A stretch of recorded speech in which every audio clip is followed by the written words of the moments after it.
Hey everyone, and welcome back to News with Science, where we discuss comics, movies, games, and more. And today I'm going to be reviewing Shang-Chi and the Legend of the Ten Rings. Now, I went to see this movie late last night with my dad, and I actually didn't get out of the theater until like about 12:30 or so. Got home pretty late.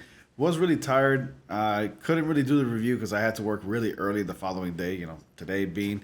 I'm actually kind of tired actually doing this review as we speak right now. But aside from that, I just want to talk about this movie. I'm not going to get into spoilers. I know that some of you who are in my Discord, which you should totally follow, and the invitation link to that is in the description box below. Shameful plugin. But definitely follow. A lot of you guys have let me know that you have not been able to see the movie, and this movie is fantastic. Now, before I get further into the review, I want you guys to go ahead and like, comment, subscribe, and click on bell notifications so you all don't miss anything. I post videos on a daily, and I do live streams twice a week from Tuesdays and Sundays from 8:30 to 10:30 p.m. Eastern Time. So definitely check out whatever time zone that is that you're in, and that way you can go ahead and catch those live streams. They're a lot of fun. Love to have you all there as well. And follow me on my social media, which also is in the description box below, which is my Instagram and Twitter. And lastly, follow me on my Twitch channel. I am going to be doing more streams on Twitch, exclusively on Twitch, because there are some games that you guys want me to play kind of badly, like the Uncharted series and a lot of stuff from Naughty Dog and other various games. So I'm not going to be playing them on my News to Astonish channel, but I will be playing them on my Twitch channel. So definitely follow me there. Those live streams should be starting sometime next week. And aside from that, let's go ahead and get back into the review. So Shang-Chi and the Legend of the Ten Rings is a fantastic movie.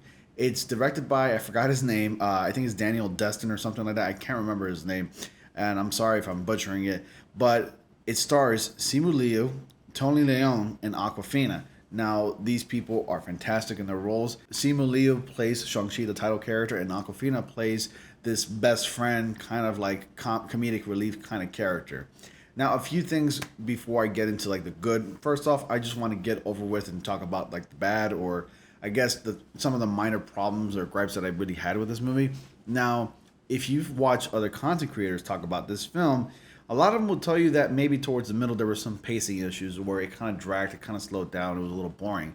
And to an extent, I can kind of agree with that, but at the same time, I kind of sort of have a different take on it. Now, this is my opinion, obviously, so going to this movie with an open mind, do not take my opinion and let that deter you from watching this movie, because overall this movie is fantastic and it's really, really fun, a really good time, and it's pretty funny as well. Some of the comedic stuff doesn't land too well, but overall, generally, it's a really funny and awesome movie. The parts that I had problems with is like around maybe somewhere in the middle, maybe the first half or so, and then it kind of picks up from like the third half, or if that makes any sense, towards the end, and it picks up and all becomes action, and it's just a lot of fun and a huge CGI spectacle, which the CGI in this movie is also pretty good as well. There are parts where that got me, where there was like some sort of unnecessary flashback and unnecessary exposition. I feel like that kind of exposition kind of treats the audience like if we're, I don't know, I guess you can say clueless or stupid in a way. But I can understand why that exposition was kind of necessary, and I can also understand why some of the flashback was also sort of necessary as well. It's just like maybe sometimes the placements of these flashbacks and were kind of like off. Like it was a little off-putting in a way, because where these flashbacks occurred in the film, at least, or where it was cut, kind of made the film kind of like drag a little bit, in my opinion. These flashbacks should have probably occurred maybe in the first half, and that'll be probably it. They could have cut some of the flashback in these movies, in this movie, off a little bit, and it would have been a little bit better. That's actually kind of my only gripe that I had with this film, and that's pretty much it. The action is top notch. Like even the choreography, the fight choreography is top notch as well. You actually feel the actual punches and the kicks coming from Shang-Chi and all the other actors who had to fight in this film. You actually really do feel it. You actually do feel like these characters are actually really being hit in this movie, unlike some other Marvel properties that is based on martial arts. Obviously, if you are familiar with the comics of Shang-Chi, or at least the Mandarin, who is a well-known villain of Iron Man in the comics, you're going to actually get to see that like a lot of the origins of that character was changed. That change kind of made me feel like a little weird at first, but then I see why they did the change, and for the sake of the audience who doesn't really know who the Mandarin really was in the comics, is, let's just face it, a lot of the people that watch these movies are typically a general audience. Maybe one out of every like 10 person in the audience knows about comic books. And you'll definitely notice if you're a comic connoisseur or a reader like myself or like any other typical comic book reader, you will know like the differences and the changes that they did with the characters. And I think they did a lot of changes with this Mandarin character in the film, especially the fact that, like, you know, the Mandarin, who's actually goes by a different name in the movie, is connected with Shang-Chi in a way. And you guys probably figured that out by now when I say connected in a way, because I'm not going to say exactly how they're connected in a way until you actually seen the movie, or, you know, just considering that you haven't seen the movie yet. Overall, the movie's fantastic. It's action-packed, and it does actually feel like an actual Marvel movie. And I say that because even though this movie is mostly a martial arts movie, it kind of does have like that MCUism to it. You actually do feel like that it's still set in the Marvel Cinematic Universe. You can feel the presence of like other characters still existing in this universe. It's well grounded as well. And some people may ask going into this movie that, hey, since the movie does take place in San Francisco, California, how come we didn't get an appearance of Ant-Man?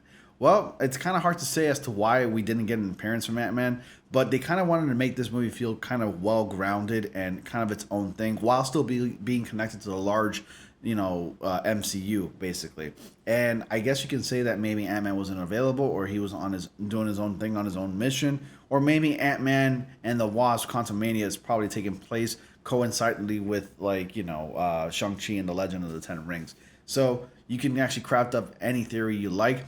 All I know is that Shang-Chi and the Legend of the Ten Rings does take place a few months after the events of Avengers Endgame, but shortly before the events of Spider-Man Far From Home, because Spider-Man Far From Home takes place 8 months after the events of Avengers Endgame. And the way these movies come out in the Marvel Cinematic Universe timeline doesn't, like, just because they come out one after the other doesn't mean that the events take place after said movies or said previous films, basically. The timeline's kind of like, you know, weird and jarring, and these movies can basically occur at any point, at any time, you know, in the timeline of the MCU.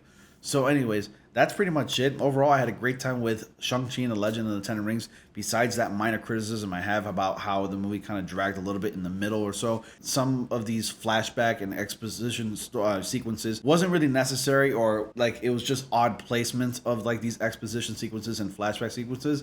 But aside from that, it's a very thrilling and fun action-packed movie, and I had a great time with it, and I'm looking forward to seeing it a second time. And that's pretty much all I have to say about this movie. Great movie, guys. Definitely check it out when you get the chance. Hopefully, if you ever get a chance and you get to go to a movie theater where you think it's safe, you'll definitely have a great time. Get some popcorn, get a drink, enjoy the movie. Anyways, guys, that's pretty much all I got for you guys tonight. Thank you so much for watching my review of Shang-Chi and the Legend of the Ten Rings. What did you guys think of it? Did you guys enjoy the film? Comment down below with your thoughts down in the comment section below. Overall, I enjoyed the film. So yeah, that's pretty much it, guys. Take care, guys. Thank you all so much for watching. Be sure to like, comment, subscribe, click on the bell notifications so you all don't miss anything. And as always, I will see you all in the next comic panel.